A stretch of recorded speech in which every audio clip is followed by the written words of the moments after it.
Silent होती हैं, जो कोई सिम्टम ना दें, जो कोई पीड़ा ना दें, जो कोई दर्द ना दें, ऐसी बीमारियां शरीर के लिए सबसे ज़्यादा खतरनाक बीमारियां हैं।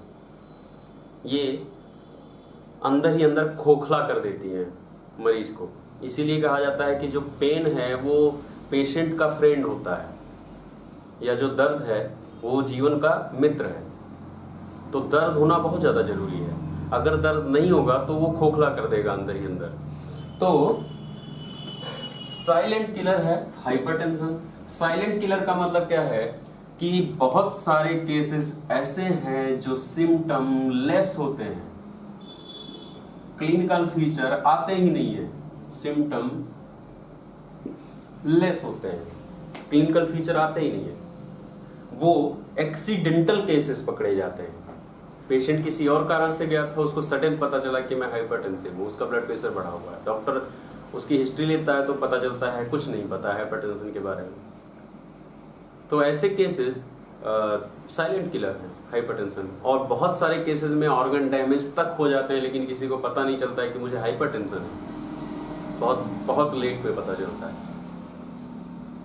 तो सबसे पहली बात कि बहुत सारे केसेस ऐसे हैं जो सिम्टम लेस हैं, क्लिनिकल फीचर है ही नहीं। लेकिन जो क्लिनिकल फीचर के साथ हैं उनके सिम्टम क्या क्या हो सकते हैं। जो कुछ पेशेंट्स हैं जिनके सिम्टम जैसे हेडेक हो सकता है, हेडेक हो सकता है ब्लड प्रेशर से, हाइपरटेंशन से। सर दर्द होगा। सर दर्द क्यों होगा? क्योंकि पेरिफेरल रेजिस्टेंस डेवलप होगा और पेरिफेरल रेजिस्टेंस के खिलाफ कार्डिया पंप कर रहा होता है। तो ब्रेन के आर्टरीज में प्रेशर जनरेट होता है, एक्सेस प्रेशर जनरेट होता है। इस कारण से हेडेक हो रहा होता है, मॉर्निंग हेडेक खासकर। हाइपरटेंशन का जो हेडेक है मॉर्निंग में ज़्यादा होता है, सुबह सुबह मॉर्निंग हेडेक। तो हेडेक हो सकता है। और भी कारण है, ब्लड विजन हो सकता है, धुंधला दिखना आंखों से। क्या हो सकता है? ब्लड विजन हो सकता है, आंखों से धुंधला दिख रहा हो। जो आंखों की आर्टीरियोल्स हैं, जहां जो आंखों को सप्लाई करती हैं, उन आर्टीरियोल्स पे एक्स्ट्रा प्रेशर पड़ रहा है, ब्लड प्रेशर ज्यादा होने की वजह से। तो वहां ऑकुलर प्रेशर बढ़ रहा है, इस वजह से धुंधला दिख रहा है, ब्लड विजन हो रहा है। तो ब्लड विजन हो सकता है। और भी बहुत सारे सिम्टम हैं, जैसे डिजीनेस हो सकता है। डिजीनेस हो सकता है। डिजीनेस मतलब चक्कर आना, डिजी फील होना, डिजीनेस। तो डिजीनेस इज नर्वस सिस्टम के सिम्टम्स हैं, डिजीनेस होना। डिजीनेस क्या है? चक्कर आना, खड़े ना हो पाना, सीधे गिर जाए, डिजी फील हो, तो ये डिजीनेस है। डिजीनेस नर्वस सिस्टम के अपने सिम्टम है। जब नर्वस सिस्टम सपोर्ट ना कर रहा हो आपका पोस्चर मेंटेन होने में, ये नर्वस सिस्टम का खुद का ब्लड सप्लाई का प्रेशर जब बढ़ता है, ब्लड प्रेशर बढ़ने की वजह से, इस कारण हो रहा होता है डिजीनेस। तो ये डिजीनेस आता है। नाउजिया, वॉमिटिंग, ये सारे सिम्टम आते हैं। जी मितलाता है, नाउजिया, वॉमिट हो सकता है, वॉमिटिंग, नाउजिया, वॉमिटिंग हो सकता है। ये जितने भी सिम्टम हैं ये सारे नर्वस सिस्टम के अपने सिम्टम हैं, सिंपैथेटिक नर्वस सिस्टम एक्टिवेशन के सिम्टम हैं। वोमिटिंग सेंटर होता है मेडुला ऑब्लांगाटा और पोन्स में। प्रेशर बढ़ता है, स्टिमुलेट होता है सीटीजे सेंटर, इसलिए वोमिटिंग और नाउजिया के सिम्टम्स आते हैं हाइपरटेंशन में। और भी सिम्टम्स हैं, जैसे फैटिगनेस होता है। फैटिगनेस मतलब थकान फील होती है, फैटिगनेस। पेशेंट कहता है बहुत थकान लगती रहती है, पता नहीं क्यों, मन नहीं लगता है कहीं, सर दर्द सा होता रहता है। पहले नहीं दिक्कत होती थी, लेकिन अब पता नहीं क्यों दूर में देखने में, सामने पढ़ नहीं पाते हैं, जी मितलाता है। ऐसे सिम्टम, कॉम्बिनेशन ऑफ सिम्टम्स जिनका कोई आपस में मेल नहीं है। लेकिन आप अगर वाइटल नहीं देखते हैं तो ब्लड प्रेशर कैसे देख पाएंगे? प्रैक्टिस जब भी शुरू करें, मेरा अपना टिप्स है आपको, जब भी प्रैक्टिस शुरू करें तो लाइफ का एक रूल बनाइए। रूल नंबर 1, सबसे पहला रूल लाइफ का जो होना चाहिए, प्रिस्क्रिप्शन पेपर जो होता है उस पर पेन रखने से पहले आपको वाइटल जरूर लेना है। कोई भी पेशेंट क्यों ना हो, किसी भी एज का क्यों ना हो, चाहे वो न्यूबॉर्न से लेकर एट डेथ स्टेज तक है, आपको वाइटल जरूर लेना है। और वाइटल लेकर आपको अपने प्रिस्क्रिप्शन लेटर पे नोट जरूर करना है, डेट डालकर। वाइटल में क्या क्या होता है? ब्लड प्रेशर, पल्स रेट और टेम्परेचर, खासकर 3 बातें। SpO2 भी ले सकते हो, लेकिन 3 बातें तो आपको जरूर नोट करना चाहिए, ब्लड प्रेशर, पल्स और टेम्परेचर, कि जब पिछली बार देखा तो कितना क्या था। एक्सीडेंटल, क्योंकि हाइपरटेंशन साइलेंट किलर है। कोई भी सिम्टम इससे रिलेटेड कुछ भी उसको दिक्कत नहीं होगी तभी ये साइलेंट किलर है। और भी बहुत सारी बीमारियां ऐसी हैं जो साइलेंट किलर हैं। तो आप वाइटल जरूर लें, ये मेरा अपना टिप है। फैटिगनेस, थकान लगती है, क्योंकि नर्वस सिस्टम का प्रेशर बढ़ा होता है और नर्वस सिस्टम एक्टिव नहीं होता है। फैटिगनेस, और भी है कंफ्यूजन,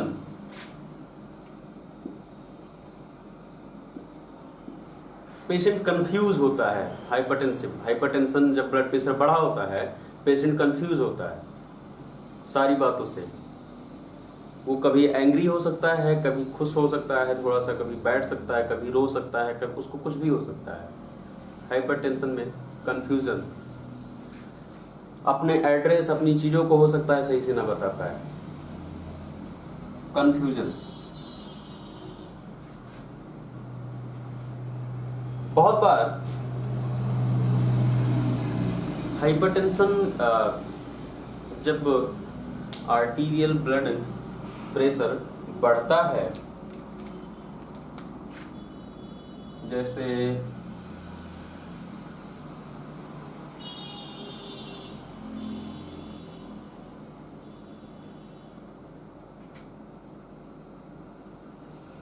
आर्टीरियल ब्लड प्रेशर बढ़ता है, तो जैसे ये कोई एक पेशेंट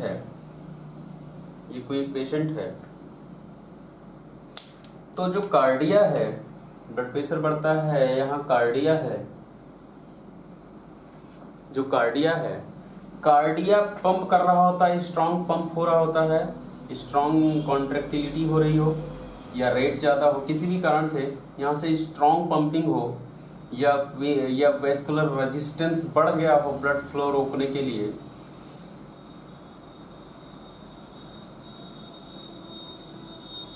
ब्लड की सप्लाई ब्रेन में है और थिनेस्ट आर्टेरियोल सप्लाई है ब्रेन में, नोज में सप्लाई है आर्टेरियोल्स के, आईज में सप्लाई है आर्टेरियोल्स के, जितने भी ऑर्गन्स हैं हर सेल को तो सप्लाई है ब्लड का। तो ये तो चेहरे की बात हो गई, नीचे भी बात किया जाए तो सब जगह सप्लाई है।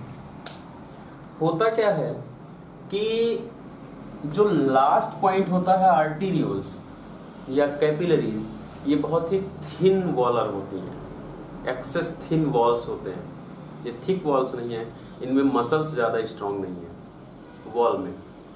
तो होता क्या है कि अगर एक्सेस ब्लड प्रेशर बढ़े और पंप ज़्यादा हो रहा हो और आर्टीरियोलर वॉल्स TPR भी बढ़ा हो, तो जो लास्ट स्टेज, जो लास्ट पॉइंट होता है आर्टीरियोल का या कैपिलरीज, आगे जाकर जो थिन वॉल्स हैं, यहां भी प्रेशर बढ़ा हुआ है। जैसे कार्डिया है, ये कार्डिया है और यहाँ पाइप है, यहाँ से पंप होता है, तो इस जो ये वॉल है ये थिक है, ये थिक वॉल है, लेकिन ये आगे जाकर 2 ब्रांच में बट गई। ये 2 ब्रांच में बट गई, तो ये यहाँ भी हो सकता है थोड़ी थिक हो, लेकिन ये आगे जाकर और भी ब्रांचेज में बट गए, 3 ब्रांचेज में बट गए। तो सबसे ज़्यादा थिक 0.1 हो जाएगा, उसके बाद 0.2 हो जाएगा, और उससे कम थिन उसके कम थिक 0.3 हो जाएगा। जितना आगे आर्टीरियल सिस्टम बढ़ता जाएगा वो थिन होता चला जाएगा। और एक टाइम जब कैपिलरी आती है तो कैपिलरी पॉइंट पे ऐसा होता है कि ये बस एक पतली बहुत ही एक्सट्रीमली थिन लेयर होता है, यहाँ मैस्कुलर पोर्शन बचता ही नहीं है। अब अगर यहाँ और दूसरी चीज, फिर आगे जाकर यहाँ सेल्स हैं जो आगे यहाँ से क्लोज है रास्ता, अब यहाँ से सेल्स में ब्लड सप्लाई हो जाएगा, फिर उसके बाद क्लोज है रास्ता, फिर वेस्कुलर सप्लाई आ जाती है, वेस्कुलर पॉइंट आ जाता है, यहाँ से क्लोज है रास्ता। अब है क्या कि यहाँ से अगर स्ट्रॉन्ग पंप किया जाए तो पूरा ब्लड यहाँ आएगा, फिर यहाँ आएगा, फिर यहाँ आएगा, फिर सेल में जाएगा, और सेल के बाद जब सेल यूज कर लेगा और उसके बाद फिर आगे ब्लड बढ़ाया जाएगा। तो ये माना जाता है कि last point of the blood circulation, blood supply capillary point है क्या मैटर कि अगर ज़्यादा ब्लड प्रेशर बढ़ता है तो आर्टीरियल ब्लड के खिलाफ अपना आर्टीरियल रेजिस्टेंस है जो ब्लड को फ्लो होने से हमेशा रोकता है, उसको कहा जाता है रेजिस्टेंस, जिसको हम लोग टोटल पेरिफेरल रेजिस्टेंस कह रहे हैं। इनके वॉल्स स्ट्रेचेबल होते हैं और ये ब्लड के ऊपर प्रेशर क्रिएट करते हैं और ब्लड इसमें बहता है, फ्लो होता है। लेकिन जब हार्ट कोशिश कर रहा हो पंप होकर कि मैं अपना ब्लड यहाँ ड्रेन करूं, तो अगर ये जो वॉल्स हैं ये रेजिस्टेंस बढ़ा लें और अपने आप को कॉन्स्ट्रिक्ट करें, नैरो कर दें, उसी को भी कहा जाता है रेजिस्टेंस बढ़ाना। अब अगर यहां से पंप होगा तो कार्डिया को ज्यादा ताकत लगाकर पंप करना पड़ेगा। तो कार्डियक को जब ज्यादा ताकत लगानी पड़ेगी तो कार्डियक मसल स्ट्रांग है तो कार्डियक ज्यादा ताकत लगाएगा और ज्यादा फोर्स से ब्लड प्रेशर पंप करेगा। तो इसमें इस फोर्स को ये जो थिक वॉल्स हैं इनको कोई नुकसान नहीं होता है, यहां से ब्लड आगे चला जाता है लेकिन एक्सट्रीम फोर्स से आगे जाता है। और ये जो थिक वॉल्स है यहां भी कुछ नहीं होता है, लेकिन जब ये थिनेस्ट पार्ट पे पहुंचता है तो हो सकता है कि ये जो फोर्स है इस फोर्स को, ये जो थिन एरिया है ये इस फोर्स को ना सह पाए और यहाँ रप्चर हो जाए। जैसे कोई रबर का पाइप रप्चर हो सकता है, फट सकता है, क्योंकि यहाँ से एक्सट्रीम फोर्स से ब्लड जा रहा है। तो जो लास्ट पॉइंट है कैपिलरी या बहुत ही थिन आर्टीरियोल्स, ये बहुत बार रप्चर हो जाती है ब्लड के प्रेशर के कारण। अगर हाइपरटेंशन ज्यादा हो तो ये रप्चर हो जाती है और यहाँ ब्लीडिंग स्टार्ट हो जाता है, यहाँ ब्लीडिंग स्टार्ट हो जाता है हाइपरटेंशन के कारण। तो बहुत बार सिम्टम में आता है और ये वहां रप्चर ज्यादा होते हैं जहां पर जो आर्टरीज हैं वो एनाटॉमिकली ज्यादा थिन आर्टरीज पाई जाती हो। ऐसे कुछ प्लेसेस हैं जैसे knows, year, eyes, crania, brain, ऐसे पॉइंट्स जहां पर रप्चर होने के चांसेस ज्यादा होते हैं। यहाँ की आर्टीरियोलर लास्ट स्टेजेस जो है वो बहुत ही थिन है और बहुत ही वीक है। तो ज्यादातर केसेस में नोज से ब्लीडिंग मिलता है हाइपरटेंशन में, नाक से खून आ जाएगा। पेशेंट आपके पास नाक से खून का केस लेकर आ जाता है, सिम्टम लेकर आता है कि नाक से खून आ रहा है, तो आप या वो ऐसे कह सकता है कि सर कभी कभी ऐसे होता है कि नाक से खून आता है लेकिन फिर ठीक हो जाता है। ऐसे क्यों ठीक हो जाता है? क्योंकि बहुत बार घर पे ही लोग ब्लीड होता है और कुछ देर बाद रुक जाता है। क्यों? क्योंकि जब ब्लड यहाँ से निकल गया तो ये जो ब्लड निकला ये एक वॉल्यूम है जो आपके 5-6 लीटर के कंटेंट में से निकला है। और अगर ब्लड निकल गया तो ये जो सिस्टमिक वॉल्यूम था ये कम हो गया। और अगर वॉल्यूम कम हो जाएगा तो ब्लड प्रेशर कम होगा, ज्यादा होगा? कम हो जाएगा, कम हो जाएगा। तो जितना पहले ब्लड प्रेशर था जिसने रप्चर क्रिएट किया था, ब्लड प्रेशर उस पॉइंट पर अब नहीं रहेगा, ब्लड प्रेशर थोड़ा कम हो जाएगा। तो जब ब्लड प्रेशर कम हो जाएगा तो ब्लीडिंग होगा भी नहीं, आर्टरीज कॉन्स्ट्रिक्ट कर जाएंगी और ब्लीडिंग नहीं होगा, कुछ देर बाद रुक जाएगा। और ऐसे उसको बार बार हो सकता है कि जब उसका वॉल्यूम ज़्यादा हुआ किसी भी कारण से तो ब्लड प्रेशर, वो आर्टरीज रप्चर कर गई,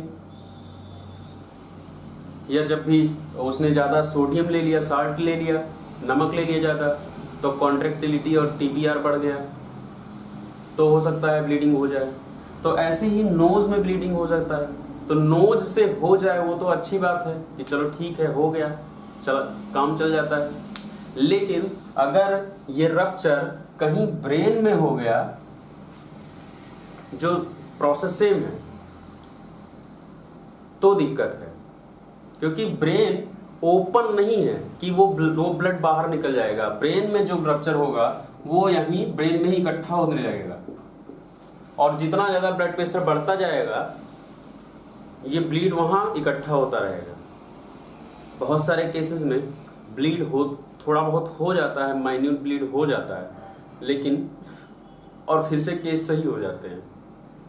लेकिन अगर ये प्रेशर कहीं ज्यादा हुआ और ज्यादा ब्लीड हो गया तो इंट्राक्रेनियल प्रेशर बढ़ जाएगा। जैसे कल हम लोग पढ़ रहे थे कि वहां जगह नहीं है कुछ भी होने का, रहने का, स्ट्रोक कहलाता है। और जहां जहां ब्लड जिस भी एरिया के आर्टीरियोल रप्चर की वजह से ब्लीड होगा, वहां जो जो सेंटर होंगे वो सेंटर सारे डिस्टर्ब हो जाएंगे। सोचो अगर सेरेबेलम में रप्चर हो जाए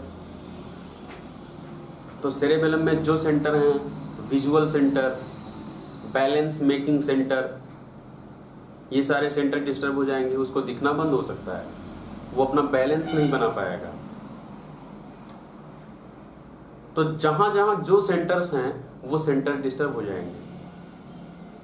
मोटर सेंटर अगर ब्लीड हो जाए, इन्फाक्ट हो जाए, स्ट्रोक वहां हो जाए तो हाथ पैर के मूवमेंट जा सकते हैं, पैरालिसिस हो सकता है उसको। और ये मूवमेंट, ये पैरालिसिस तब रिवर्स होगा जब ये ब्लड जो ब्लीड हुआ है, ये ब्लड फिर से वहां से डाइल्यूट होकर और वहां से डिसअपियर होकर फिर वहां जो स्वेलिंग हुई है वो स्वेलिंग खत्म हो जाए धीरे धीरे, तब जाके वो फिर से हो सकता है कि उसके मोटर मूवमेंट्स चालू हो। अगर ये थक्का वहीं पड़ा रहा ब्लड का तो तब जब तक पड़ा रहेगा तब तक वो पैरालाइटिक ही केस रहेगा, वो ठीक नहीं हो सकता है। कोई भी सेंटर सप्रेस हो जाए तो ट्रीटमेंट एक ही है कि आप ब्लड थिनर दें, जो कोएगुलेशन हुआ है, जो थक्का बन गया है उसको खत्म करें धीरे धीरे। जब थक्का जाएगा, ब्लड वहां से हट जाएगा, फिर से फैगोसाइटिक प्रोसेस होगा और वो जो डेड ब्लड है वहां से हटाया जाएगा, टाइम लगता है, और फिर से आप वहां थक्का ना बनने दें और फिर से ब्लीड ना होने दें। क्योंकि जहां एक बार ब्लीड होता है वहां चांसेस होते हैं इस पॉइंट पे कि फिर से ब्लीड होगा। जैसे कहीं आप सिंचाई करते हैं खेत में तो कहीं से लीक हो गया अगर पानी, तो आप जाते हैं वहां मिट्टी लगा देते हैं, लेकिन वो पॉइंट सबसे वीक पॉइंट है, वहां से फिर से लीक होना, तो वहां फिर लीक हो सकता है। उसको भी केयर करना है कि भविष्य में लीक ना होने पाए, भविष्य में फिर से स्ट्रोक ना हो इसी पॉइंट पे, ये भी ध्यान देना है। तो सिम्टम क्या है? नोज ब्लीडिंग मिलता है बहुत बार।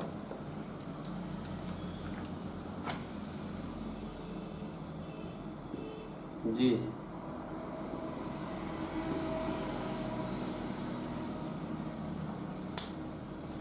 नोज ब्लीडिंग का कारण सिर्फ हाइपरटेंशन नहीं है।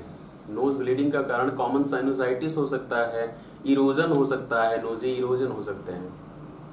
हम बता भी रहे हैं, नोजी इरोजन हो सकते हैं, इन्फेक्शंस हो सकते हैं। रेयर कॉज है बच्चों में या बड़ों में। नोज ब्लीडिंग का कारण बॉलीवुड मूवी नहीं है ये कि नोज से या मुंह से खून आ गया तो सीधे स्टमक का कैंसर ही निकलेगा। हम लोगों के बहुत सारे कारण हैं। सिंपल एलर्जी हो सकता है, साइनोसाइटिस में ब्लीड होता है, नोजी ब्लीड आता है, और या गले में कहीं इरोजन हो सकता है, नाक में इरोजन हो सकता है, साइनसेस में इरोजन हो सकते हैं, कहीं इन्फेक्शन हो सकता है, बैक्टीरिया डेवलप कर रहा होगा, उसने काट दिया होगा किसी आर्टीरियोल को, ब्लीड हो रहा है। सिंपल एंटी एलर्जी के ना एंटीबायोटिक्स चलती हैं, वो फिर से हील हो जाता है, ठीक हो जाता है। तो हर केस जो मुंह से ब्लीड होता है या स्पुटम में ब्लीड आता है या नोजी ब्लीड होता है, ये हर केस बॉलीवुड जैसा कैंसर नहीं होता है। हम लोगों के लिए इन्वेस्टिगेटिव प्रोसेस है ये।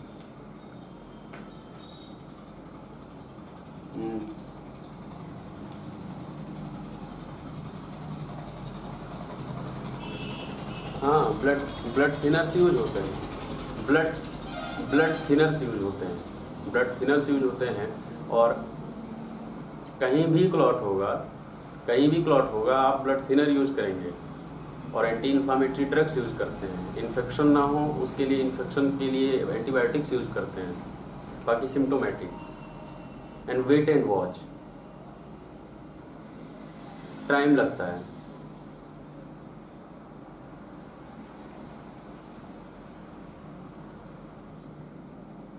ब्लड थिनर से सरफेस एरिया नहीं बढ़ता है, ब्लड थिनर से ब्लड